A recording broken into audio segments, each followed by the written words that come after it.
Ingibjörg velkomin. Hún segir það mig að tala og styrja á. Já. Hún kemur þetta bara betur. Ég hafði hugsað mér að aðeins að svona smá inngang og síðan komið sælega, já. Smá inngang og síðan bara fara í hverja grein fyrir sig og endilega komið með fyrirspurnir eða athugasemdir eða eitthvað. Ég þarf bara ágætt að fá smá umræðu, ég held að það sé bara því. Umræðuefnið er sem sagt þessi nýju bókasafnalög sem voru samþykkt í desember á Alþingi. Þau eru búin að fá númerið 150 2012 sem er bara flott númer að muna.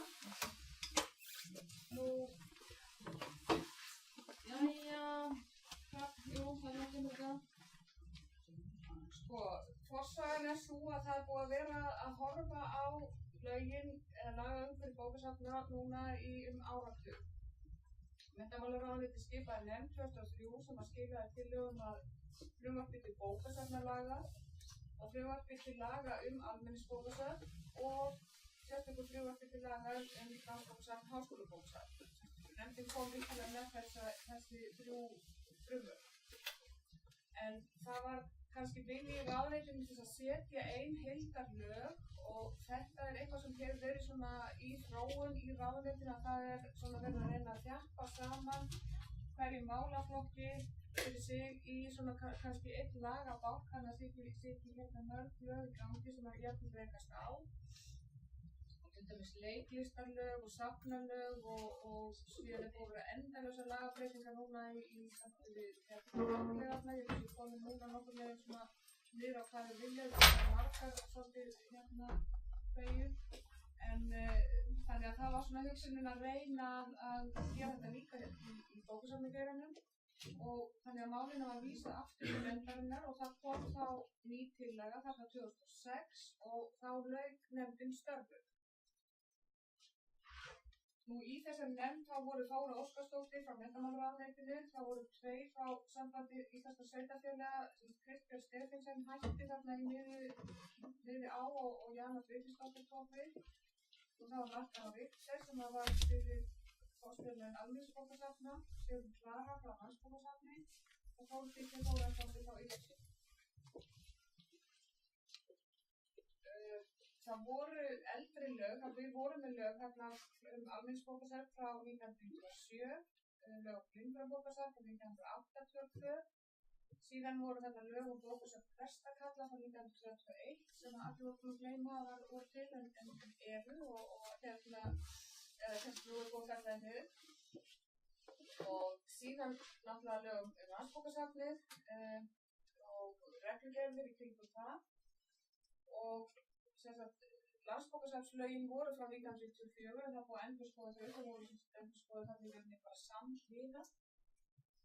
Það lög skipti safna sem á aðalega við landsbókasafnið og náttúrulega kvikmyndasafn og Íslandsbókasafn og síðan í ýmsum lagabálkum ákvæði bókasöfn eins og til dæmis grunnskólalögin, framhaldsskóla, lög Listasafn Íslands og fleiri stofnanir.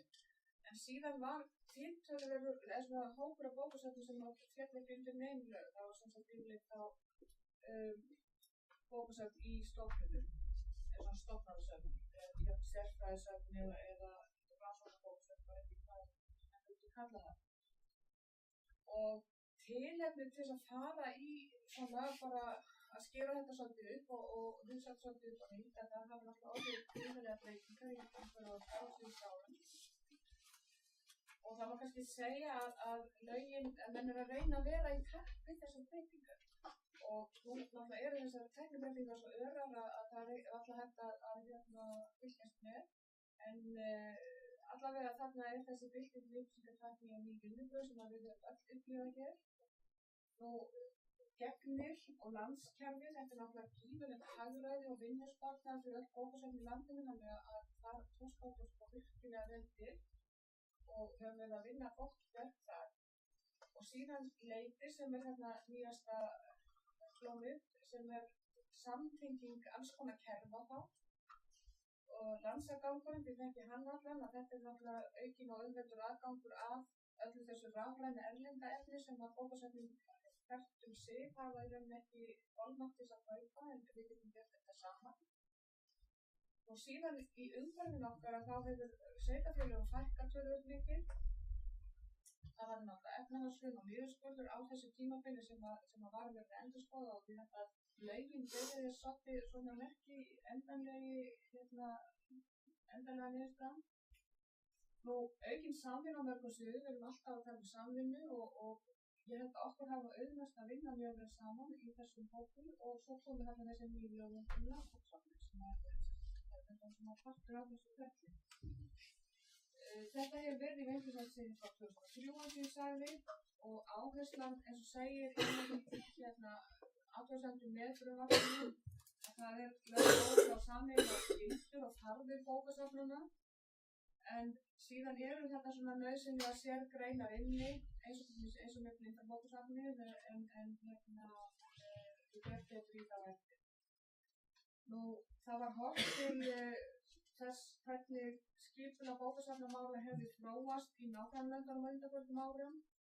Það var gerð tilraun í Noregi og eins í Englandi með að sameina skjalasöfn, bókasöfn og minjasöfn undir einum hatti, ABM í Noregi og bæði þessi verkefni hafa svona ekki gefið það sem að menn kannski byggðust við. Þannig að í Noregi er búið að leggja þetta af, hluti af verkefnum og flutt inn í þjóðbókasafnið eða Nationalbibliotekið en get ekki alveg klára hvernig þetta er í Englandi en það er svona einhver uppstykka í þessu. Og svo sem sagt þessi endurskoðun þarna á lögum okkar í öll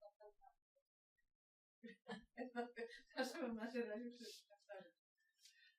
Nú, það var reynt að hafa samráð við hagsmunaaðila og mjög margir í rauninni að því tekur svo langan tíma þá voru mjög margir sem kom að þessu og það var alltaf nefndin þarna sem vann frumvarpið svona stillt upp þannig að það fórum kannski ákveðin hagsmunir fram. Nú ráðgjafarnefnd málefni almenningsbókasafna, ég held að hún hafði verið alltaf inn í myndinni og komið með athugasemdir samkvæmt íslenska sveitarfélag og upplýsing. Stóru söfnin, Landsbókasafnið og Blindrabókasafnið og þau eru náttúrulega svolítið sérstök vegna þess að þetta eru stofnanir. Þau hafa status sem stofnanir, öll önnur bókasafn eru hluti af einhverju stærra kerfi. Annað sveitarfélagi eru inn í einhverju stofnun eða hafa ekki þennan stofnanastatus sjálf. Nú, það var opinber kynning á vef ráðuneytisins í nóvember og þá var til dæmis ég kallaði saman fund með ýmsum svona hagsmunaaðilum sem var mjög fínn fundur og þá fórum við bara yfir þessi drög sem lágu fyrir og það komu mjög fínar ábendingar og við sendum þetta sem sagt upp í ráðuneyti og ég held að stór hluti að við rataði inn í endanlega frumvarpið, annar ekki og við fyrir líka í það eftir.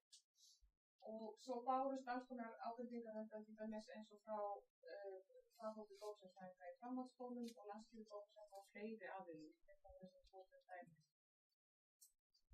Og ég held að ég geti sagt það að það hafi myndast sátt um þetta. Mér fannst ég var kölluð þarna á fund menntamálanefndar og fleiri og mér fannst þingmennir sem voru að fjalla um þetta þeir voru átti bara mjög sáttir við hvernig þetta var orðið.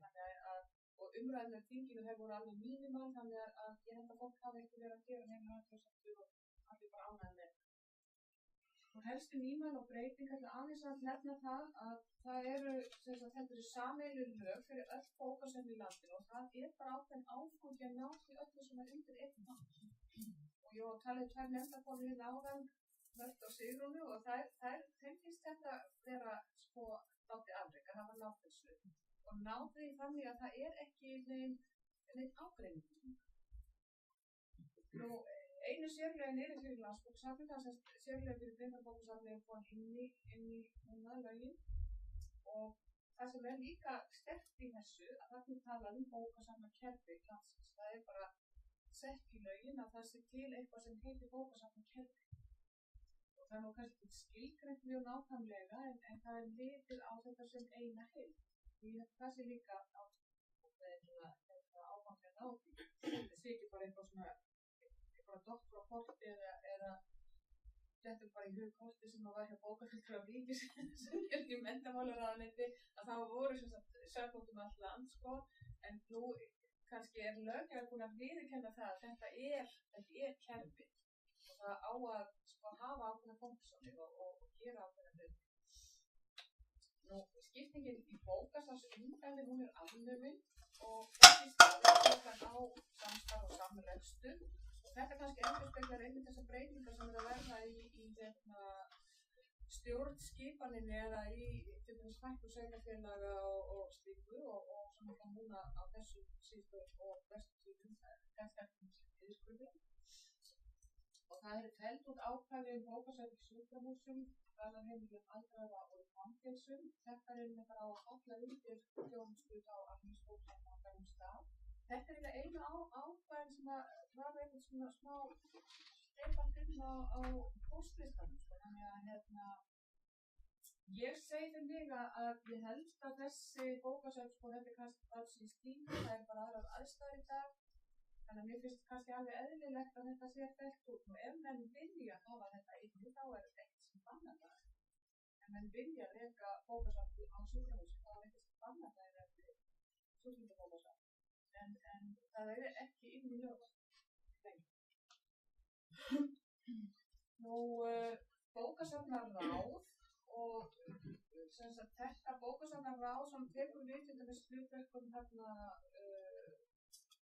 ráðgjafarnefndarinnar almenningsbókasafn og það líka ýmis önnur verkefni og á að vera ráðherra og stjórnvaldum til ráðgjafar. Þarna sitja 5 fulltrúar og ráðherra skipa formann og varaformann.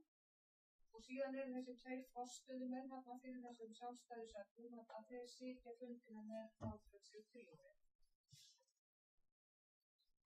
Nú, ráðgjafarnefnd málefni almenningsbókasafna eru lögð á, verkefnin flytjast til ráðsins og Blindrabókasafnið lögin eru fellt inn í lögin eins og ég búin að segja. Öll ákvæðin þá starfsemi eru einfölduð.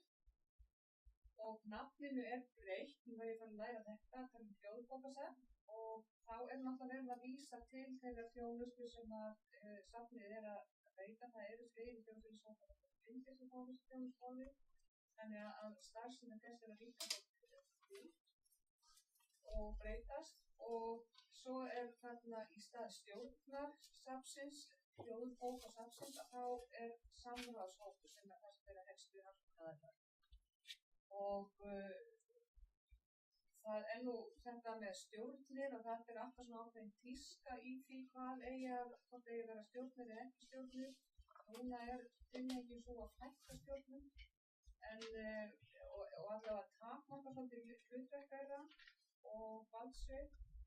En það sem að koma að svona margir hagsmunaaðilar eins og það til dæmis þá kannski eðlilegt að það sé bakland, það sé eitthvað samráð. Og að sitja með stjórn. Nú, síðan þessi bókasafnasjóður og það eitthvað sem ég held að sé bara eftir þetta tækifæri. Og þannig að efla starfsemi bókasafna, styrkja rannsóknir og styrkja þróunar og samstarfsverkefni. Og þetta hefur okkur algjörlega vantað. Það eru svona sjóðir í öðrum geirum eins og til dæmis í minjasafnunum. Það batteri sem heitir Safnasjóður og ég fór nú eitthvað að skoða hvað hann gerir og hversu mikla fjármuni hann hefur fengið og ég gæti ekki betur séð á fjárlögum í ár að þá fái Safnasjóður 100 milljónir. Ég ekki að segja það við fáum það, en það eitt af því sem einmitt með þennan bókasafnasjóð að fjármálaráðuneytið það á að skila inn umsögn með frumvörpum þegar þau eru lögð fram eða áður lögð fram. Og í umsögn fjármálaráðuneytisins þá talað þennan bókasafnasjóð og þá sagt einhvern veginn þannig að menntamálaráðuneytið verður að finna fjármagn fyrir þennan sjóð innan þess ramma sem að það fær. Þannig að það ekki viðbóta fjármagn. Menntamálaráðuneytið þarf einhvern veginn að stokka upp eða henda upp þessum sjóðum sem það með og kannski skipta þessum fjármunum.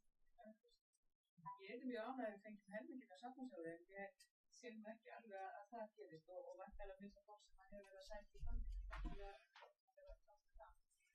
en þetta bara baráttumál núna næsta árin að fá einhverja fjármögnun inn í bókasafnasjóð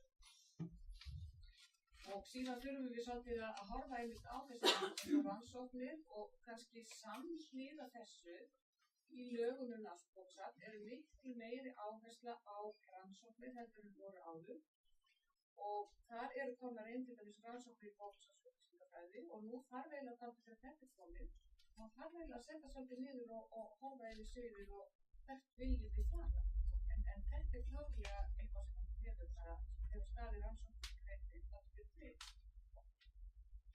hvernig við höfum þetta hvort þetta verður einhver svona rannsóknir staða eða þetta verður útlutu fyrir einhverjum verkefni eða það þetta vantarlega með bókasafnasjóður einhvern veginn að höndla með þetta og síðan þarna heimildir til gjaldtöku það var svona hálfgeð slys í fyrra þegar lögum almenningsbókasafn var breytt og eins lögum landsbókasafni var gjaldtökunar það var sett svona þak 4.000 króna þak og það svona af því að allir í þessari stétt eru svona fólk sem ekkert að bá svona hlutina út að það bara hugsa allir einhvern veginn hefur þetta svo vitlaust að þetta hlýtur að vera tekið fljótlega og það gert núna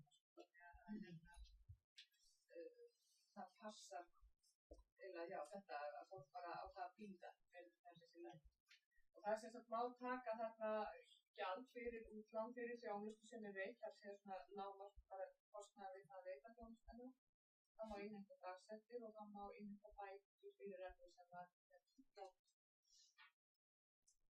en ég hafði hugsað mér að eins og ég segi bara fara í hverja grein fyrir sig það kannski mismikið sem áhugavert og eins og ég segi þið bara réttið pentina ef þið viljið koma einhverja að nú þarna í fyrstu grein og það var tilgangur lagana ákvarðaður og það að efla starfsemi og samvinnu bókasafna. Við sjáum þetta bara í bara númer 1, það samvinnu og starfsemi. Þannig að þetta eitthvað sem við þurfum að taka nótis af og halda áfram með. Þannig að við getum sem best gett í hlutverki sínu að vera þekkingarveitur og fræðslustofnanir sem halda uppi virkri og fjöltækni upplýsingaþjónustu á sem flestum sviðum og tryggja jafnframt varðveislu þess menningar sem bókasafn hafa að deila. Og þessi grein kallast svolítið á við fyrstu grein kannski í lögum landsbókasafn, það talað þekkingarveitur og þannig að fólk horfir á þetta fyrir bæri bókasafn í rauninni og við sem þekkingarveitur og síðan man ég að þegar við vorum að ræða þetta þarna fyrir jólum í fyrra að þá var þetta með fræðsluhlutverkið að þá voru allir við borðið mjög inn á því að það yrði að vera en núna við höfum bætti við þetta þar og síðan þessi upplýsingaþjónusta og varðveisla og þarna náttúrulega sumsöfnin hafa ákveðna varðveislu skyldu en víða út á landi til dæmis þá ýmislegt efni í bókasöfnunum sem virkilega skiptir máli fyrir það samfélag sem við erum að þjóna þannig að það skiptir máli að þeim horfi á varðveisluhlutverki víða út á landi og líka kannski sérfræðibókasöfn sem það kannski ekki annars sem með ákveðin hluta að því að þess að þau eru. Nú, gildissviði, það sem sagt til bókasafn samkvæmt lögum þessum teljast Landsbókasafn, Háskólabókasafn og Hljóðbókasafn Íslands, svo háskólabókasafn, almenningsbókasafn, bókasafn framhalds- og grunnskóla, sérfræðisöfn og bókasafn í stofnunum sem reknar eru af ríki eða sveitarfélögum eftir því sem við á. Og þessi söfn mynda sameiginlegt bókasafnakerfi landsins sem stendur Þau skulu taka þátt í samstarfi bókasafna og safnkostur þeirra skal aðgengilegur eftir því sem við verður komið. Upplýsingar safnkostin skulu aðgengilegar öllum. Nú eitthvað af söfnum sem ekki til dæmis í gettu og með lokaða skrá og maður veltir við fyrir sig hvort það sé ekki eitthvað svona sem að ýtir þá á þau söfn að fara í gettu. Auðvitað má segja kannski ef að þú kemur á bókasafnið og kemst í skrána þar og þá uppfyllir við þetta aðgengilegt öllum, en það samt takmarkandi. Það væri litlu eðlilega að það væri allir inn í gegn. Þannig að nú kannski spurningum að banka á byrja hjá þessum aðilum og segja að nú komin á það í veginn, vil ekki skoða það á heim. Nú, yfirstjórn, það ráðherra hefur yfirumsjón með stefnumörkun og samræmingu í starfsemi bókasafna sem undir lög þessi falla. Og bókasafnaráð ráðherra og öðrum stjórnvöldum til ráðgjafar málefni bókasafna. Það stendur bara ráðherra, það ekki menntamálaráðherra og það svona ein kannski tískan eða stefnan í löggjöfinni núna að það ekki tiltekið nákvæmlega endilega hvaða ráðherra það er. Það svolítið verið að breyta. Það verður að fækka ráðuneytum, sameina og færa til málaflokka. Þetta skiptir raun að vera engu máli, það sá ráðherra sem fer með málefni bókasafna sem hefur þessa yfirumsjón. Og svo þetta ráð þarna sem til ráðgjafar. Bókasafnaráðið skipað til 4 ára í senn. Það Samband íslenskra sveitarfélaga á að hafa fulltrúa þarna inni og samtök forstöðumanna almenningsbókasafna, sitthvort fulltrúi. Upplýsing félag bókasafns og upplýsingafræðar tilnefni 2 fulltrúa ólíkra flokka bókasafna. Og 1 fulltrúi skipaður án tilnefningar. Það segja að ráðherra skipa hann eða setja hann inn í nefndina. Varamenn skuli skipaður með sama hætti og ekki heimilt að skipa saman mann aðalfulltrúa í bókasafnum vaði lengur en 2 samfellt starfstímabil. Það getur verið 8 ár í senn og þá eðlilegt að það fari út og það tryggir svona ákveðna endurnýjun í þessu. Og varðandi þessar 2 ólíku flokka bókasafna við höfum átt að verið dálítið í því að fá fulltrúa frá skólasöfnum, frá almenningsbókasöfnum, frá rannsóknarbókasöfnum. Þannig að þarna einmitt þessi, það svo reynd hnykkja á þessu og passa það að þarna komi kannski svona sjónarmið stærstu flokkana inn. Og þannig segir sem svo að samtök forstöðumanna almenningsbókasöfnum þá búið að dekka almenningsbókasöfnin og þá væri eðlilegt að upplýsing skipað á einhverjum öðrum verum. Og ráðherra skipa formann og varaformann úr hópi stjórnarmanna og svo sitja þarna landsbókavörður og málstöðumaður á Bókasafns Íslands á fundunum og hafa málstöðs og tillögurétt. Kostnaður að starfsemi bókasafnaráðs greiðist úr ríkissjóði. Ég veit ekki nákvæmlega hvað felst í þessu en ég held að þetta þýðir að það greitt fyrir að vera í þessu ráði. Síðan náttúrulega leggst til aftur annars kostnaður. Nú, bókasafnaráð hefur ákveðin hlutverk og það hefur verið rætt svolítið, veit ég, svona hvað þetta ráð eigi að gera og þarna að vinna að stefnumörkun starfsemi bókasafna í samvinnu við Landsbókasafn Háskólabókasafn sem sendir ráðherra til samþykktar. Að setja reglur safnun og úrvinnslu tvennsæðilegra upplýsinga bókasafn á Íslandi sem ráðherra staðfestir. Setja bókasafnasjóði úthlutunarreglur sem ráðherra staðfestir og veita umsögn styrk umsögnum úr bókasafnasjóði. Þannig sem mjög ákveðin verkefni og svo þetta 5. greinin að sinna öðrum verkefnum á sviði málefna bókasafna samkvæmt nánari ákvörðun ráðherra. Og þetta var nú rætt hvort að bókasafnaráðið mætti ekki hafa svona frumkvæði, bara taka mál upp að eigin frumkvæði eða væri eitthvað sem væri brynni á fólki, en þingfundni voru ekki alveg, við kyssum ekki alveg, við líka ráðherra stýrði þessu. Og en ég hugsa nú að ef að samstarfið gott, að þá getur ráðið alveg komið á framfæri ýmsum málum og þarna að það sitji sérfræðingarnir og kannski fylgjast vel með, þannig að ég held að þarna sé hægt að koma ýmsum upplýsingum inn í ráðið og getum bókasafnaráð. Það ekki verið eitthvað að vanda sig. Hvað finnst ykkur þetta? Er þið sátt við þetta? Það eitthvað sem bara ómögulegt. Það ýmislegt fallið upp í stefnumörkun til dæmis. Já. Já, ég held að við höfum alveg svona bara smugum þess að vinna þetta bara skynsamlega. Ég vil það tækifærum í þessu. Já, ég sé það líka. Og tölfræðin til dæmis, sko, það er náttúrulega, sko, bara kapitúlu sem við skulum bara helst ekki tala mikið og er bara ekki hljóða lægi. Og nú erum við bara komin með það inn í lögin, sko, þannig að nú bara gjörum við allir að fara að vanda sig við að gera áskipti. Ekkert að vera að hugsa þetta sem er leiðinda verkefni.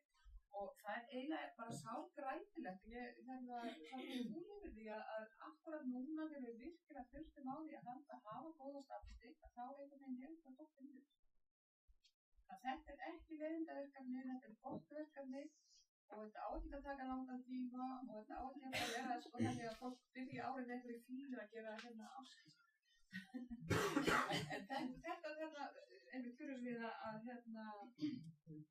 framtóka líka á því og ég held að við höfum alla börði til að gera það. Nú, markmið og hlutverk bókasafna. Það er sem bókasafnir eru þjónustu stofnanir sem starfa í þágu almennings og eigenda sinna og eru ekki rekin í hagnaðarskyni. Allir séu nú svona uppfært í þessu. Sameiginlegt markmið bókasafna sem undir lög þessi falla er að veita aðgang á fjölbreyttu safnefni og upplýsingum á mismunandi formi. Þess konar efla menningar og vísindastarfsemi, menntun, símenntun, atvinnulíf, íslenska tungu, ánægjulestur og upplýsingalestur. Og ég held að þessi tvö síðustu atriði þarna ánægjulestur og upplýsingalestur var eitthvað sem kom inn svona á seinni stigum eftir einmitt umræður í þessu hópi að það var alltaf mikilvægt þeir hópi sem að umræða þarna í landsbókasafni. Og hlutverk bókasafna er að jafna aðgengi að menningu og þekkingu. Áhersla skal lögð á að safnkostur bókasafna endurspegli sem flest sjónarmið. Það segja að við eigum ekki að ritskoða, við eigum að taka inn öll sjónarmið og reyna að gera því jafnvægt. Og ég spurði mig hvað var þess að fyrstu grein að þau séu ekki rekin í hagnaðarskyni að það komi í veg fyrir að þau séu sett á markað og rekin sem eitthvað fyrirtæki. Já, nei, ég held að sé nú kannski Já, ég held að þetta sé nú bara sko, það er bara verið að horfa á þetta svona það sem að kalla public good. Þetta er eitthvað sem er bara já, fyrir okkur öll og við á öll að geta nýtt þetta með einhverjum hætti og þannig erum við að vinna sameiginlegum verkefnum samfélagsins. Þannig að sko líka til dæmis eins og með þessi umræða sem var þarna gjöldin sko í fyrra eða hitt í fyrra reyndar að sko það er náttúrulega ekki að vera að setja sektir á þess að sko hala inn meiri pening fyrir bókasafn. Þetta er þess að fólk skila við tíma. Það er megin tilgangurinn með sektor. Fólk skili. Ekki að bókasafnin hafi sko 5 milljónir tekjur af sektor. Það var að passa sig svolítið líka á þessu að hugsa þetta við. Nú, 7. grein flokkar safna að þetta kemur kannski hlutverk Landsbókasafnsins sem forystusafn bókasafna landsins. Það stuðlar að samstarfi, samræmingu og þróun starfshátta bókasafna og veitir öðrum safnum faglega ráðgjöf, sinnir rannsóknum á sviði bókfræði, bóksögu og bókasafnsupplýsingafræði sem ég bóksögu annað að gera það og öðrum verkefnum samkvæmt lögum safnið. Og ég held að þarna þurfum við svolítið að ákveða sko það sem bara starfsmenn Landsbókasafnsins sem ákveðir hvað það ætlar að vera í forystu heldur þarf að koma sem sagt einhverja vísbendingar eða óskir úr bókasafna samfélaginu eða bókasafna geiranum til Landsbókasafnsins. Hvar eigi að liggja þetta forystuhlutverk. Og það er náttúrulega klárt að til dæmis inn í gegni að skráningar þátturinn að það hefur safnið tekið þetta forystuhlutverk og held ég að sinna því bara nokkuð vel. Það getur vel verið að við getum gert miklu meira á svona eitthvað. Kannski að taka þessa forystu varðandi tölfræðina, ég veit það ekki, þetta er bara að ræða. og ef þið eru með einhverjar aðrar hugmyndir, eitthvað sem þið myndu vilja að þið tækju eða safnið tæki upp þessum kjörum. Þið verða að horfa á Landsbókasafnið í rauninni sem tæki fyrir ykkur. Það á ekki að vera samkeppni þarna á milli, heldur á Landsbókasafnið að vera tæki fyrir öll önnur bókasafn í landinu til þess að ýta málum á. Og almenningsbókasafn eru menningar, upplýsinga og menntastofnanir, reknar af sveitarfélögum. Allir landsmenn skulu eiga kost á að njóta þjónustu almenningsbókasafna. Og þá væntanlega þarna þessir sem að liggja á sjúkrahúsum eða í fangelsum eða annað að þeir geti þá fengið þjónustu frá almenningsbókasafninu á sínu svæði eða gerður einhver samningur það kemur alltaf hérna í bókasafninu það. Þannig að þjónustan þarf heldur ekki einskorðast við einhvern punkt sem að heitir bókasafn. Þetta er bókasafn og þetta getur verið að netinu, þetta getur verið þannig að bókasafni komi á einhverja staði og þannig að það er alls konar möguleikar í þessu og samstarf og þetta hefur. Og flokkasafna, þetta er laungrein þarna. Öllum sveitarfélögum er skylt, ég set það með rauðu letri, þeim er skylt að standa að slíkri þjónustu í samræmi við þessi lög. Sveitarfélög ráða starfslið almenningsbókasafna sem á vegum þeirra starfa, sjá safninu fyrir viðhaldi húsnæði og búa þau nauðsynlegum búnaði. Þannig að ef sveitarfélög er lítið og vanmegna að þá þarf það að gera þá samning við annað starfa sveitarfélag til þess að íbúarnir hafi aðgang að bókasafninu. Eða einhvern veginn, já. Ég kann spyrja, það er ekkert stendur hversu litla þjónustu þessi söfn er að veita. Til dæmis, sennilega sveitarfélög á Suðurlandi, það er 2 salnlaust, bókasafnið líka þetta, það er opið í 2 klukkutíma við. Já, það er náttúrulega engan veginn nóg. Það er rosalega við. Já, það er það. En já, þá þarf bara einhvern veginn að leita leiða til þess að auka þessu. Svo veit maður alltaf ekkert hvernig fjárhagssveitarfélags sélega hvernig það er. Sveitarfélög sem það er þess. Já. Þess að þau eiga að standa að þessari þjónustu, en mann getur alltaf sagt því að við erum með safnina, að vísu bara á 2 tíma í viku, en þannig að auðvitað er það ekki nægjanlegt. En vantanlega er að gera reglugerðir líka. Já, það má setja reglugerðir við lögin. Það er eitt af því sem bókasafnið á til dæmis þarf að kannski að skoða hvað er eðlilegt að sé lágmarks opnartími eða já, það getur maður verið á það. Og ég spyr líka til þess að í þessu litla sveitarfélagi, hvað er í skóli þarna? Er þetta sameinað með einhverjum hætti skólabókasafnið og ritsafnið? Nei. Það þarf að menna við að horfa á því hvað höfum við hérna. Já, og hvernig getum við látið þetta ganga upp? Ekki bara að loka, ekki láta. Bókasafn í skólum eru upplýsingamiðstöðvar fyrir nemendur og kennara. Í starfsemi skólasafna skal meðal annars leggja áherslu á að þjálfa nemendur og starfsfólk skóla í upplýsingalæsi. Það var lengi vel inn í frumvarpinu setning sem er tekin bara úr grunnskólalögunum, en það var ákveðið að taka þetta út, það var óþarft að endurtaka það í þessum lögum. Það var lýsigotning og hvernig setningu.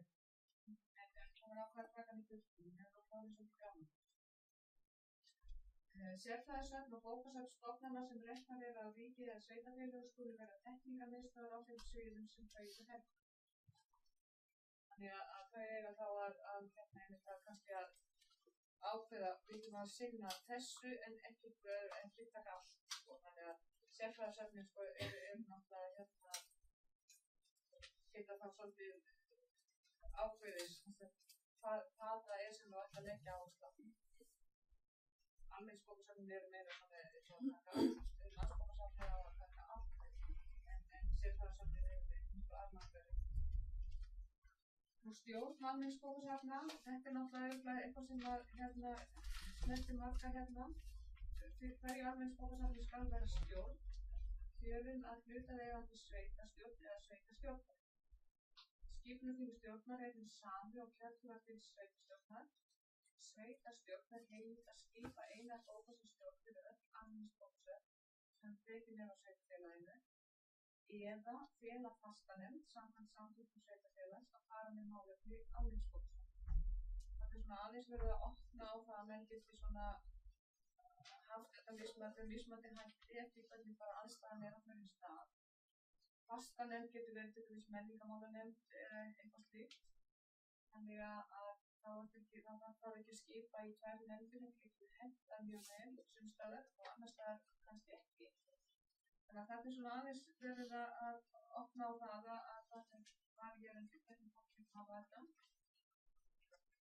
Stjórn bókasafns skal gæta þess að það sé unnið í samræmi við lög og reglugerðir og eftir faglegum viðmiðum á sviði bókasafna og upplýsingamála. Í einhverjum hópum sem ég hef verið í þá var svolítið rætt um það hverju á að setja þessar nefndir eða þessar stjórnir. Það er ekki að vera einhverju með faglega þekkingu. Og jú, það er náttúrulega mjög gott að við fáum svona fólk, en það er líka afar mikilvægt fyrir okkur að fá inn fólk sem hefur ekki faglega þekkinguna en hefur eitthvað allt annað sem að við getum síðan nýtt okkur. Þannig að við þurfum að passa okkur á því að það sé ekki bara að bókasafna fólk bæði í stjórnum sem starfsfólk og einhvern bara til mótaskamna að það sé einhverja svona lokuð grúpa. Við verðum að reyna að fá inn fleiri sjónarmið.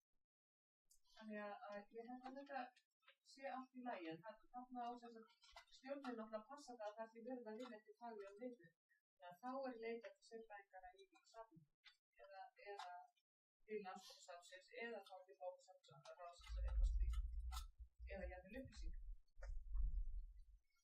En endilega passa það að þarna komi inn bara sem það reyna að hafa áhrif á það ef við getið í einhverju sveitarfélagi að þarna komi inn öflugt fólk, ekki einhverju svona þægilegir, skiljið. 9. greinin, sameining almenningsbókasafna. Sveitarfélögum er heimilt að sameinast rekstur almenningsbókasafns í samræmi við sveitarfélög.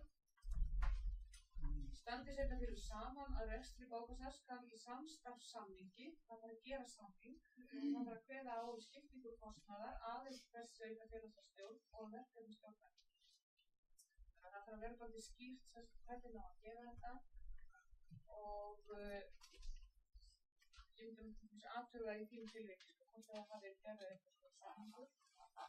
Nei, það var samvinnið, það var tvö saman. Já, þannig að þá í rauninni þarf ekki að gera þetta saman. Nei, ef það yrði farið í samvinnu við eitthvað stórt almenningsbókasafna svæðinu að þá fyrst að gera saman. Og það getur líka verið dálítið gefandi að gera svoleiðis. Nei, svo er það annað. Það er ekki þá byður það bara sem hvað tíma? Já. En þetta er mjög góð grein í rauninni sem sagt að þarna má sem sagt sameinast sveitarfélag sem að sé stórt og öllu sveitarfélag svo við hliðina og einhver ríkur rektur sem að vill ekki sameinast að við erum einhver ríkur en þá getur hann sem sagt þá þetta sameinast þetta. Já, en svo Mosfellsbær og Seltjarnarnes erum við ríkan hreppur hérna á sér sem er Reykjavíkurborg. Já. Og við erum með mjög góða samninga við Reykjavíkurborg og mjög gott samning. Já. Það er hægt að gera það. En þetta einmitt sko á að svona hvetja fólk til þess einmitt að svona hugsa málinn svolítið öðruvísi og það er þetta sama sem getur maður. Og síðan er þetta gamla mála sameining skólasafna og almenningsbókasafna. Heimilt er að reka almenningsbókasafn og skólasafn grunnskóla saman og þetta er kannski. En það sé gerður það skriflegu samstarfssamningur milli bókasafnsstjórnar og skólanefndar með samþykki hlutaðeigandi sveitarstjórnar eða sveitarstjórnar með einmitt áherslu með samningana. Einnig er heimilt að stofna til samningsbundins rekstrar eða þjónustu samstarfs milli almenningsbókasafns og bókasafnsstjórna á framhalds- eða háskólastigi þar sem slíkt tilgang helst henta vegna sérstakra aðstæðna. Þetta getur verið möguleiki. Einhvers staðar. Það hafa verið stofnaðir framhaldsskólar víða út land, svona litlir framhaldsskólar. Það gæti verið heppilegt ef þessi aðilar gætu saman unnið saman. Það er svona Við samningur sameinan, það er svona samningur í gangi milli Keilis í Ásbrú og Almenningsbókasafnsins í Reykjavík. í Reykjanesbæ. Já. Grundarfirði er framhaldsskóli, síðan var stofnaður framhaldsskóli í staðinn í Eyjafirðinum þarna. Þannig að það er svona á nokkrum stöðum þar sem að þetta er mögulegt. Egilsstöðum, Í sameiginlega rekstur skólasafna og almenningsskólasafna skal gera ráð fyrir greiðum aðgangi almennings að þjónustu safns utan skólatíma og leitast við að gæta hagsmuna allra notendahópa. Þannig að fólk verður að leggja áherslu á þetta að finna heppilegt form til þess að gera þetta. Nú, síðan kemur hann að grein sem að tala tölvöld mikið og þetta greinin starfsfólk og búnað. Forstöðumaður bókasafns skal, ef þess er kostur, hafa lokið prófi í bókasafnsupplýsingafræði. Tryggja skal eftir föngum að bókasafn hafa á að skipa starfsfólki með sérmenntun sem hæfir verksvið safnara. Og búnaður bókasafna, húsnæði og safnkostur skal taka mið af hlutverki þeirra hvers sig. Nú, ef þess er kostur, ég held að við náum þessu ekkert lengur. Þetta var rætt tölvöld mikið í það sem ég var svona að hlusta í menntamálanefnd Alþingis að þá var þetta tekið upp því að ég skilaði eins og þetta alltaf setjum að ætta vera, að skal vera og þeir segja náttúrulega að það er kannski einhver lítil sveitarfélög þar sem að bara enginn vill ráða sig, enginn bókasafnsnefnd vill ráða sig og þá verður náttúrulega ráð einhvern annan og þannig að ef þess er kostur, ég held að við förum ekkert lengra með. Og þetta er víða þannig að sko þingmennirnir vilja hafa þennan möguleika að sko ef að það aðstæður koma eitthvað enginn, ekki þetta í þess, sérst bara með bókasafnsfræði, bara í öllum greinum. Ef að það, svo staða kemur upp að það sækir enginn að prófa, þá þurfum bara að bíða eða hætta, fólk vil þá frekar fá einhvern sem að hefur þá kannski einhvern gripsvita á rekstri og getur sett sig inn í hlutina og kannski í sumum tilfellum erum að ræða fólk sem er búið að vinna á safninu lengi og hefur lært töluvert og bara hefur mikið í að reka safn og lært mikið í bókasafnsfræði og það hægt próf. Þannig að ég er svona alveg, ég sætti mér alveg við þetta. Ég er náttúrulega til að spyrja hvað þýðir þetta eins og fyrir þá bókasafnsfræðinga sem hafa verið sagt upp störfum í Reykjavík og skólasafn? Geta þeir nota þessa greinheldur til að ná sínum störfum aftur? Sko þetta talaði forstöðumann bókasafns. Já. Og ég veit náttúrulega ekki hvaða hlutil sem sagt skólasafnir hafa. Það er ábyggilega mjög viss. Já. Þetta er verið sem að við sem vinnum á skólasöfnum stöndum fram fyrir. Já, en það er væntanlega vegna þess að þarna er ræða niðurskurð. Já. Og af því að okkar starf er ekki varðið. Já, en hvað segir þú? Ég ætla bara að geta þess að það er ósk skólasafnana. Já. Við kvæmum okkur forstöðumenn skólasafna. Já. Og takk við almenningssafna alveg. Já, En tryggir þetta rétt þess bókasafnsfræðing sem þetta sækjum starf á hann þá forgang eða bókasafnsfræðing sem sækjum forstöðumannstöðu? Ég myndi að hann væri allavega mjög framalega, sko, náttúrulega ef að ræða sko einhvern sem er ómögulegur. Það er hún náttúrulega kannski sem sagt þá var hægt að fara þarna í þetta eftir sem nokkuð kostur, sko, ef þú sér fram á það að viðkomandi getur ekki sinnt starfinu, kannski er veikur eða eitthvað slíkt, sko, þá viltu taka einhvern annan. En okkar þetta ekki svo litið fyrir það að, ég meina, Björns og Mjölkubílu verði ráðin í stað sem að þeim textið með bæjarstjórans. Jú, ég held það. Og í staðin fyrir að það er kannski eitthvað bókasafnsfræðingur sem ekki tilbúin að koma alveg strax. Og þá segir sorry, við verðum bara ráðið strax. Já, en það er náttúrulega Björns og Mjölkubílu sækir og það er 2 bókasafnsfræðingar, þá náttúrulega sko kemst hann ekki það, sko. Þá verður hann bara Geta menn ekki beitt einhverjum svona flækjum og vissin til þess að koma úr? Og ég held að löggjafinn sko kemst aldrei fyrir alla mögulega og ómögulega sko hugsanlega flækjur eða scenariós sem að geta komið upp, sko. En ég held að þetta tryggi okkur alveg sæmilega, sko. Ég þeir ekki segja þetta annars. Ég hugsa að eftir við hefur verið betra að sko láta standa, skal hafa lokið prófi. Já. Og síðan að bæta við sko að gera má undanþágu frá þessu eitthvað svona.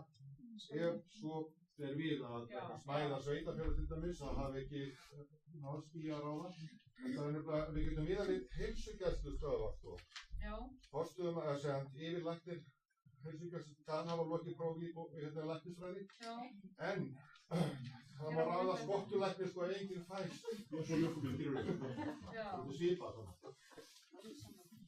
En þetta er eitthvað sem ég held að ráðgjafarnefndin eigi að vinna í bara sko, og ég maður bara hætta við þarna sko, að ráðgjafarnefnd held ég eftir að gegna lykilhlutverki í að fylgja eftir þessum málum eins og með statistík og lágmarkskröfur eða norm eða staðum. Einmitt. Og það stendur hérna í athugasemdum við 11. greinina sko að tekið fram að fóstum að bókasafn skuli hafa lokið prófi í bókasafnsupplýsingafræði sé þess kostur að ráða starfsmann með slíka menntun til starfans. Í ákvæðinu felst þó ekki skylda til þess að ráða fósturmann sem hefur lokið prófi í fræði. Hvað stendur þetta fyrir? Þetta stendur í athugasemdum með greininni sko. Þegar frumvarpið er lagt fram þá er þetta athugasemdir sko. Bara minna á það sko að í nefndinni var einmitt fulltrúi frá sveitarfélögunum. Vildu alls ekki fá neitt slíkt inn, þið börðust með það hafa engin ákvæði innan þá. Þetta var nokkuð gott að ná þessu fram. Og þetta á hérna, sem sagt, til dæmis eins og við segjum þessar tvær stofnanir eins og hérna hljóðbókasafnið og hlaðbókasafnið, að þar er ekki heldur neinn krafa menntun og það er yfirleitt ekki við forstöðumenn ríkisstofnana, þar er yfirleitt ekki menntun. Það er meira orðin krafa rekstur og faglega þetta þykir bara plús. En allavega þá hérna sko getur vel verið að þessi ráðgjafarnefnd getur tekið þetta mál upp og reynda að festa þetta betur í sensi sko. Það er talað svona, ég heyrði svona í menntamálanefnd eins og svona sérfræðingaveldi og annað sko, þannig að menn vilja hafa svona einhverjar útgóðsir sko, ef að svona staða kemur. Þú varst að minnast á bókasafnsráð ára líka. Já. Er það ekki til dæmis þetta kjöri verk sem lítið reglugerð við bókasafnsráð að til þess að tryggja bætt aðgengi og bætta þjónustu að viðkomandi hafi viðkomandi menn? Jú, auðvitað er það saman. Að þetta samtryggja sig svolítið. Já.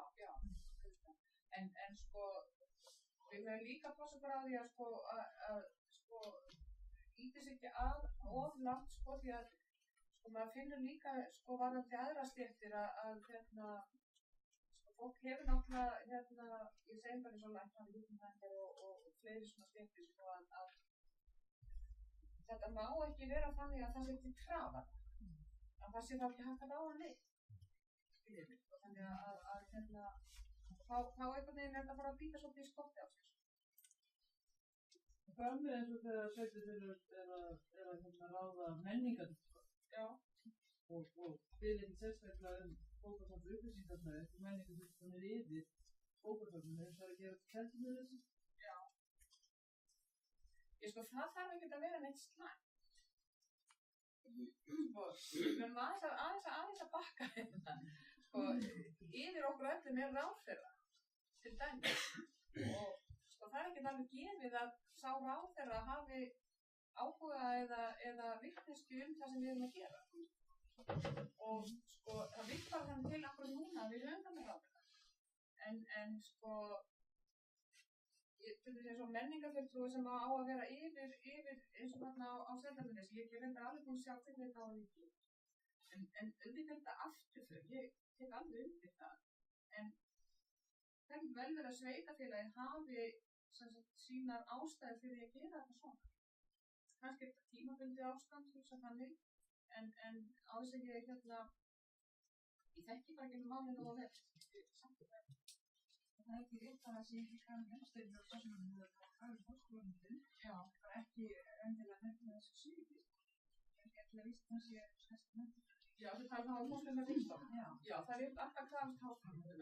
En sko, það hafa margir vilja til að segja eins og Veðurstofan, það sé veðurfar sem yfir stofnunum, en sko veðurfræðingur ekkert endilega góður sko rekstrarmaður. Þetta svona svolítið tvíbent, sko. Ég hef alltaf orðið línari og línari með árunum í þessu, sko. En auðvitað vill maður að fólk með þessa menntun stýri sem flestum söfnum í landinu, það spurning. Líka smelt. Það er okkar samt að benda eitt sem bara sko löngu vitað fyrir í mörg ár hefur til þess engin menntun að vera skólasöfnum grunnskólana. Nei. Það gríðarlega mikil faglegur munur á þessum söfnum og framhaldsskólasöfnum þar sem hefur verið skylda framhaldsskóla. Og þess vegna verður við held ég líka að passa okkur að þó það sé ekki kannski alltaf hægt að ára það, en þetta þarf, við þurfum að vera svolítið tánum. Ég er alveg inn á því, sko. En ef við förum að slaka endalaust á skjöfunum, þá fyrir að vera erfiður þá sem með faglega menntun að sinna sínum störfum, því við getum svo ítlulega að tryggt að þeir geti sitt sínum störfum. Er ekki líka sko, það komið ný stétt fólks sem hefur lært stjórnum menningarstofnana. Og það svolítið verið að horfa heldur til þess hjá sveitarfélögunum að ráða svoleiðis fólk sem ábyggilega mjög sniðugt til að hafa yfirumsjón með menningarmálum sveitarfélaga. Og þar undir eru bókasafnin. Eftir sem áður þá eru forstöðumenn bókasafna, þeir eiga að vera bókasafnsfræðingar, samkvæmt þessu ákvæði. Og ég held að það sé spurningin sko, er þessi rekstrarstjóri menningarinnar, er hann staðsettur í bókasafninu eða á bæjarskrifstofu? Á Seltjarnarnesi er hann í bókasafninu, í Kópavogi er hann upp á bæjarskrifstofu. Þetta er sama byrjarinn, það er ákveðin tilhneiging hérna núna að horfa svolítið fram hjá okkur sem bókasafnsupplýsingafræðingum á þessa nýju stétt, þessa fögru nýju stétt, sem er með fín próf frá Bifröst í rekstri menningarstofnunar. Ég held að við hefum ekkert verið að hægt þetta er bara eitthvað sem er að koma. Hún er vanið að vera út á bæjarskrifstofunum, hún er ekki á bókasafninu, þessi nýju þarna á Seltjarnarnesi. Hversu hefur hún verið? Hún verður að vera á bæjarskrifstofunum. Já, ég sé, það, þessi nýja, Það var ekki Pálína orðin svona menningarstjóri? Jú, þetta var þannig að það var ekkert ráðið í þá stöðu og hún og ég tókum þetta saman. Þannig að það var eiginlega sko, það var alltaf hugsað sem tímabundið ástand og kæmi sem heit staða í menningarverkefni. Það hefði næstum bókað með persónulega að gera. Það var bara svona, það þurfti að leysa ákveðin verkefni þar var sinni bæjarfélögum. Þetta var svoleiðis laust. Já, sko það er náttúrulega, sko sveigjanleiki er náttúrulega bara eins og núna lykil orðið og annað líka þessi menningarfulltrúar sem að koma þarna inn með svona nýjar hugmyndir og svona nýr hópur sem að hasla sér völd. Við erum bara að taka svo fólki opnum örmum og vinna menn, við erum ekki að vera tótt. Við erum að nýta okkur þeirra þeigingur og vinna menn til þess að efla bókasöfnin og til þess að líka okkar málum á. Mér langar líka til að bæta hérna að það skipta rosalega miklu máli hvort það gerð undantekning frá þessu vegna þess að það sé ekki hægt að fá bókasafnsfræðing til starfa af því að það er að kópaskeri eitthvað sem ekki vil vera. Þetta er nóg til þann sko en hérna eða hvort að það er bara vegna þess að sveitarfélag er ekki tilbúið til að setja pening í það. Þannig að þessi ódýrara að henda bókasafnsfræðingum út og setja skólaleg í stað. Já, sko það getur vel verið að það er veruleikinn sem er til dæmis Reykjavík. Já, en það er þá kannski eitthvað sem við eigum að taka bara upp á yfirborðið og bara byrja að spyrja Reykjavík af hverju erum við að fara tilbaka, sko. Já, og þetta eru fleiri sveitarfélög, ég er í Hafnarfirði og við höfum virkilega þurft að berjast við vatnastöðu. Í fjölmiðlum þetta bara. Ég segi svona, Mér langar líka til að benda að þessi sérfræðisöfnarinn, það var þessi titill, forstöðumaður. Hann hefur verið alveg fundið niður þessu stöðum. Það var deildarstjórar, verkefnastjórar og svo það veitir svolítið þessi stjóður, það er ekki að segja að það er ekki verkefnastjóri eða eitthvað. Þetta er erfitt þegar skipulagsbreytingar og það var breytt alveg þessum sýttu og það er auðvitað leið svolítið völdan með og hvað það er þeir gera en þetta er svona tilneiging, svona kannski bara að vera svona skilgreining á þessu orðið forstöðumaður, í hverju það felst. Það getur nú verið alveg bara frá forstöðumaður Landspítalans og bara niður í deildarstjóra eða rektorstjóra eða bara svona skýrir þessu verkefni. Aðeins fátur það eru 5 mínútur eftir tökum við til þess að við byrjuðum 500%. Viljum við halda eitthvað aðeins áfram þeir sem geta eða 10 ég er aldrei að halda áfram. Það er ekki mikið af fólki sko, þannig að fólk er alveg velkomið að fara þessi þurfa þannig að fólk er hægt að vinna. Ég held að sko megin niðurstaðan í þessu sko er að við þurfum bara að gæta okkur, við þurfum að passa okkur og kannski þetta með eins og skólasöfnum að það þarf að svona að vekja athygli á þessu þannig að þetta sé ekki bara eitthvað sem er í okkar hópi, kannski taka það aðeins, jafnvel í fjölmiðla eða eitthvað annan plan sko. Ég veit ekki að félagið er svo vettvangur núna til þess að gera það. Ég með það er búið að benda á ekki 16 ár, það er ekki gert. Nei, ok, þá er bara viljinn ekki til staðar. Þess vegna þurfum við þess að já. Þurfum við ekki að setja þessi samhengi við svona eitthvað umræðu læsi þarna barna og það er mjög gott, það er gott, já. En það er búið að gera það mjög mikið. Við skulum halda á það er marga greinir eftir. Getur séð með saman þetta. Aðgangur að samstarf. Bókasöfn getur sett nánari reglur afnotasverkosti sínum og meðal annars takmarkað aðgang almennings að honum. Bókasöfnum er heimilt að krefja lánsæðan tryggingarfé ef sérstök ástæða tekið til. Þarna er í rauninni bara verið að passa upp á það að ef að bókasöfn eru með eitthvað sérstakt efni eða sjálfgert efni eða efni sem er dýrt eða kannski ætla einhverjum ákveðnum hópi að þá geti ekkert allir farið í það ef að bókasöfn setja þessa reglur. En það þarf að hafa þessa reglu alveg á hreinu. Það verður að vita það fyrir það að segja að því bara. Til að rækja hlutverk sitt er bókasöfnum heimilt að hafa með sér samstarf þjónustu við notendur og gera þjónustu og samstarfssamninga sína milli. Og þarna held ég að einmitt mörg af þessum málum sem er að koma upp hérna, að fólk er oft ekki að formgera hlutina, heldur er þeir kannski þjónustu og samstarfssamningar í raun og veru tæki kannski til þess að fá sem mest út úr hlutunum og leggja saman, en fólk er kannski svolítið hrætt við að nota þetta. En ég hvet ykkur einmitt til að skoða þetta, ef það er eitthvað sem ykkur finnst virkilega að vera í ólagi að þá er einhver möguleiki á því að fá fleiri inn í málið og gera þá einhver samstarfssamning. Það er oft eitthvað sem að verður þá líka til þess að málið að skoða og það skoður svo upp og fólk er að velta fyrir sig. Og alltaf, andi lagana er þannig að við eigum að reyna það. Ráðherra er heimilt að gera þjónustusamninga við tiltekinn bókasöfn eða aðra sértæka þjónustu á ákveðnum sviðum að fenginni umsögn bókasafnaráðs. Í slíkum samningum skulu verkefni skilgreind, stjórnun þeirra, lengd samningstíma og hvernig greiðslum til bókasafna vegna þjónustunnar og úttekt á árangri viðkomandi verkefna skuli háttað. Þarna er kannski ráðuneyti vill að kannski einhvern ákveði safnsinni einhverjum tekið sem dæmi eins og landsagangurinn að Landsbókasafnið hefur náttúrulega verið með þjónustusamning það að því sem var breytt núna, þannig að þetta komið inn í lögin. Og við getum tekið þetta tölfræðiverkefni, hugsanlega hægt að gera fela einhverjum ákveðnum safnum að vinna það eða einhverjum ákveðnum aðilum, þannig að það getur þá verið einhvern að búa þjónustusamning um það. Það getur verið ýmis fleiri atriði, þannig að það er alveg opið að nota þessi þjónustusamninga. Tölfræði upplýsingarnar. Bókasafn skulu árlega láta ráðuneytinu í té skýrslu fjármál sín og starfsemi í samræmi við reglur sem bókasafnaráð setur og ráðherra staðfestir. Og ráðuneytinu er heimilt að fela öðrum aðilum með þjónustusamningi, að hafa umsjón með söfnun og úrvinnslu tölfræðilegra upplýsinga bókasafn á Íslandi í samræmi við framangreinda reglur. Þetta sé alveg skýrt. Síðan kemur þetta hljóðbókasafnið hlutverk. Hljóðbókasafnið er í eigu ríkisins og fer ráðherra við yfirstjórn þess. Hlutverk Hljóðbókasafns Íslands er að sjá þeim sem ekki geta fært sér venjulegt prentaletur í lit fyrir bókasafnsþjónustu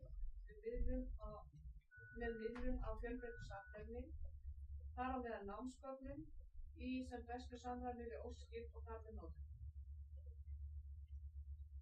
Þetta sé svona nokkuð skýrt.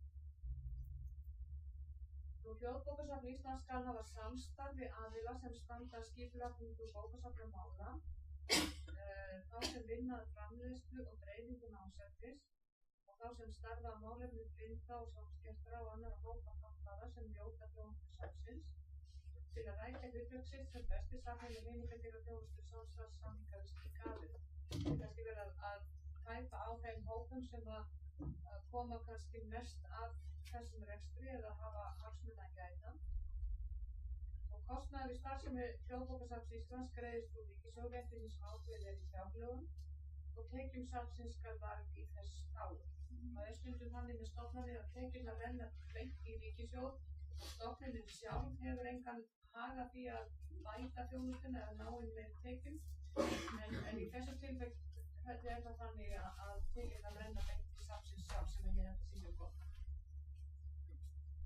Nú, ráðherra skipar forstöðumann Hljóðbókasafns Íslands til 5 ára í senn, þar forstöðumaður hafa háskólamenntun og staðgóða þekkingu á starfssviði safnsins. Þarna kemur fram einmitt þetta með forstöðumennina og háskólamenntun. Forstöðumaður stjórnar starfsemi og rekstri Hljóðbókasafns Íslands, hann verður starfsmenn þess og eru fyrirsvartir í safni. Og þetta er bara í samræmi við lög rétt og skipt opinberra starfsmanna að yfirmenn sem sagt sjá ráðningar og eru með starfsemina og reksturinn alveg á sínum smerri. Þú bæti eitthvað við þetta? Já, hvað þér finnst? Þú ánægir þetta? Já, þú ánægir þetta, já, en þá kemur þessi samráðshópur sem að kemur þannig inn sem hefur alltaf hann hlutverk. Það er bara að vera góð. Já. Það er samráð. Já, það er það sem maður er alltaf að leita. Og þarna er þessi 6 manna samráðshópur málefni Hljóðbókasafnsins og skal einn fulltrúi tilnefndur af Blindrafélaginu, Samtökum blindra og sjónskertra á Íslandi, einn af félagi lesblindra, einn af félagi íslenskra sérkennara, einn af upplýsingu, félagi bókar og upplýsingafræða og einn af þjónustu og fengamiðstöð fyrir blinda, sjónskerta og daufblinda einstaklinga. Varamenn skulu skipa með sama hætti og ekki er heimilt að skipa sama mann aðalmann í samfélagi með einhverjum 2 samfellt starfstímabil. Það reynda kemur ekki fram hvað vantar í lögin. Ég fatt það þegar ég var að skoða þetta. Það er ekki talað 4 ár eins og með stjórnir Alþýðubókasafninu. Það er einhver lapsus þarna en ég held að allir reikna með þetta séu 4 ár. Svo bara hent inn á síðustu stundu. Já. En sko, já, þessi stjórnarmál sko í stjórnkerfinu að það er verið að draga mjög úr þeim sko, hætta með þetta. Nú ráðherra skipa formann og varaformann úr hópi tilnefndra fulltrúa og samráðshópur með forstöðumanni Hljóðbókasafns í samráðs- og ráðgjafar stefnu safnsins og önnur málefni er varða starfsemi þess. Og forstöðumaðurinn situr fundi hópsins sem áttur sjá tillögur. Þetta er bara mjög eðlilegt að segja. Nú framlög til almenningsbókasafna skulu ákveðin í árlegri fjárhagsáætlun sérhvers sveitarfélags. Það er ekkert talað neitt svona lágmark eða neitt slíkt sko. Þannig að auðvitað skiptir þá verulega máli fjárhag sveitarfélagsins. Þannig að þau geta svona einmitt verið með ýmsa og við 2 tíma á viku og slíkt. Nú, framlög bókasafn í skólum og stofnunum og sérfræðisafna skulu ákveðin í árlegri fjárhagsáætlun viðkomandi skóla, stofnana eða eigenda sérfræðibókasafna. Þannig að það er þá allavega jákvætt að því að í mörgum stofnunum þá hefur þetta verið þannig að þú færð eitthvað spáðis. En þarna á þetta að koma fram í árlegri fjárhagsáætlun. Þannig að það sé þá ákveðið fyrirfram að það sé þetta þykir þannig að sá sem vinnur á safninu eða þeir sem vinna á safninu þeir viti alveg alveg við gang. Þau ekki að betla hvert einasta smáatriði. Nú gjafir og fjárframlög til bókasafna eru frádrátt á bæði skatts í samræmi við ákvæði laga tekjuskatt nr. 90/2003 með áætlun breytingum. Þannig að ef einhver ríkur ríkan rekur á fjölur ykkar sem við gefa bókasafninu, að þá getum við bent þeim á þetta að þau getur talið fram gjöfina og þá er hún frádráttarbær frá skatti. Ég einu sinni fengið svona fyrirspurn og þá var þetta ekki komið inn í lög, þannig að ég sagði bara nei, við verðum ekkert svona. En þetta kannski, þetta er svo talið amerískt, en samt í meina, þetta er bara En þetta hefur verið gert á skólasöfnum. Foreldrar hafa gefið upphæðir og bara skólinn hafa verið nokkur 100.000 frá einum aðila. Okay, þá er einmitt að gera að kveikja punktir og benda þeim á þetta ákveðið hérna. Það er allir verið, þessi meiningin þá að hver bók sé metin til fjár eða þú segir að gefið til skólasafns Væntanlega er það hægt að meta ok, þessi gjöf kostar 100.000 krónur eða metin á þetta. Væntanlega það fá kalla til eitthvað matsmenn. Og gjaldtökuheimildir, þannig að það er búið að leiðrétta þetta. Bókasöfnum er heimilt að innheimta gjöld fyrir þjónustu sína, svo sem útlánastarfsemi, nytjasafnalán, afritun, fjölböndum, ljósmyndum, sérfræðilega heimildaþjónustu, heimildarleit í gagnagrunnum, útlán og sérstökum safnkosti. Það getur því að þetta er ekki tæmandi upptalning, það getur verið eitthvað meira en þetta, það stendur svo sem.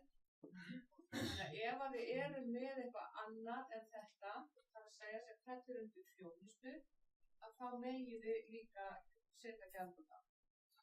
Þetta er svolítið ekki tæmandi upptalning. Hvert safn setur gjaldskrá og það er eitt af því sem við þurfum að passa. Hafa hana sem sagt, hvert safn setur gjaldskrá alla gjaldtöku samkvæmt 1. málsgrein að fengnu samþykki bókasafnsstjórnar eða yfirstjórnar stofnunar. Umrædd gjöld skulu ekki vera hærri en raunkostnaður viðkomandi safns vegna þjónustunnar og er ætlað að standa straum og eftirfarandi kostnaðarþáttum við hana, launum starfsfólks sem að sinni þjónustunni og sérstökum efniskostnaði vegna þjónustunni. Þetta er bara hinn venjulega leið til að ákvarða hvað hlutirnir er að kosta hjá opinberum aðilum, þetta sem gildir alls staðar. Þannig að það er ekki hægt að smyrja ofan á það, þannig að ef einhver kemur og spyr af hverju kostar 50 krónur að fá ljósið, þá verður það geta rökstutt. Við verðum að hafa einhvern útreikning á bak við alla gjaldsetningu sem við erum með. Þannig ef að fólk vil spyrja þá fyrir að geta rökstutt. Bókasöfnum er heimilt að innheimta dagsektir fyrir afnot safnefnis fram yfir skilafrest og bætur fyrir safnefnis sem glatast eða skemmist í meðferðum notenda. Hvert safn setur sér reglur innheimtu dagsekta og bóta að fengi samþykki í bókasafnina eða yfirstjórnarstofnina, þannig að það þarf alltaf að leggja þetta fyrir á fundi. Það er líka bara gott þá bara að þau samráð hlutina. Skal í þeim kveðið á að dagsektir sem lagðar eru á hvern lánþega vegna tiltekins safnefnis eða bætur sem innheimtar eru vegna þess megi mest nema innkaupsverði viðkomandi efnis. Þetta á ekki verið tekinni. Þá er bókasafni heimilt að mæla fyrir að sé safnefni ófáanlegt skuli verðmetið að álitum, það mat lagt til grundvallar við ákvörðun bóta eða sekta. Eftir atvikum alltaf 50% álagi á sektir eða bætur ef viðkomandi efni er að ræða. Svo kemur þetta mjög mikilvægt atriði, gjaldskrá samkvæmt 2. og 3. málsgrein skal birta notendum á aðgengilegan hátt. Það þarf að vera á skemmtunum hjá okkur, það þarf að vera á heimasíðunni, helst á síðu 1 eða líkmarsklassinn. Þannig að það fari ekkert á mikið mála, það er gjaldskrá og þið þurfið að geta rökstutt þarna ef að fólk spila. Því enginn náttúrulega vill borga eitt, og það er alltaf einhver sem koma og spyrja. Nú síðan er bókasafnasjóðurinn, sem að voru margir sem vísa því, náttúrulega bókasafnasjóður hefur það hlutverk að efla starfsemi bókasafna sem falla undir lög þessi, í þeim tilgangi styrkir sjóðurinn skilgreindar rannsóknir og þróunar og samstarfsverkefni á sviði bókasafna og upplýsingamála. Sjóðnum er einnig heimilt að styrkja önnur verkefni til að efla faglegt samstarf bókasafna meðal annars alþjóðleg samstarfsverkefni sem bókasöfn sem lög þessi falla taka þátt í. Og tekjur bókasafnasjóðs eru framlag ríkissjóðs eftir því sem ákveðið er í fjárlögum og núna í þessum fjárlögum þá er einhver heilbrigðissjóður og önnur framlög. Þannig að við vantilega verðum að bíða í eitt ár. En þarna þarf sem sagt bókasafnaráðið að skilgreina svolítið hvað það er sem á að falla undir þetta og hvað á að vera í forgangi. Styrkveitingar styrkir og bókasafnasjóði eru ákveðnir í samræmi við úthlutunarreglur sjóðsins samanber 3. tölulið 5. greinar. Það var ráðið og úthlutunarreglur er sem að bókasafnaráðið á að setja. Síðan er hægt að krefjast endurgreiðslu hafi verkefni sem hlotið hefur styrk ekki verið unnið í samræmi við umsókn og þau gögn sem styrkveiting var byggð á hafi verkefni ekki verið unnið samkvæmt skilmálum bókasafnasjóðs eða lokaskýrslu ekki verið skilað innan árs frá áætlun lokaverkefnis. Það var hægt að skila af sér og þetta þurfa að vera alvöru verkefni. Ráðherra úthlutar styrkjum úr bókasafnasjóði að fengnum tillögum bókasafnaráðs og styrkjum úr bókasafnasjóði er undanþegnir tekjuskatt. Þannig að ef einhverju einstaklingar, það er ekki endilega bara bókasöfn sem geta fengið sjóði, einstaklingar geta það líka, þannig að það er að borga tekjuskatt af þeim styrkjum er fá. Ráðherra er heimilt að setja í reglugerð nánari ákvæði framkvæmd laga þessara í heildarlega einstakar hluttaður og það var einhvers konar reglugerð áðan. Þannig að vantarlega það er bókasafnaráðið sem fyrir að vera kannski aðeins liðið frá og fólk sér að eitthvað hafa að hengja með áhlutunum og þá fer bókasafnaráðið í það. Og lögin öðlast þegar gildi og þá falla úr gildi lögum almenns bókasafna og bókasafn. Og síðan er breytt 8. grein laga landsbókasafn, þar að segja hún verður eins og þetta er heimilda gjaldtökunum. Þannig að hún verður bara eins sú grein hjá landsbókasafninu og svo er hérna ákvæði til bráðabirgða að störf starfsmanna deildarbókasafns Íslands flyt eftir þjóðbókasafns Íslands og fela lögin ekki í sér breytingar stöðu og heimildinni. Þannig að þetta er nú allt saman. Er ekki fram að með þetta?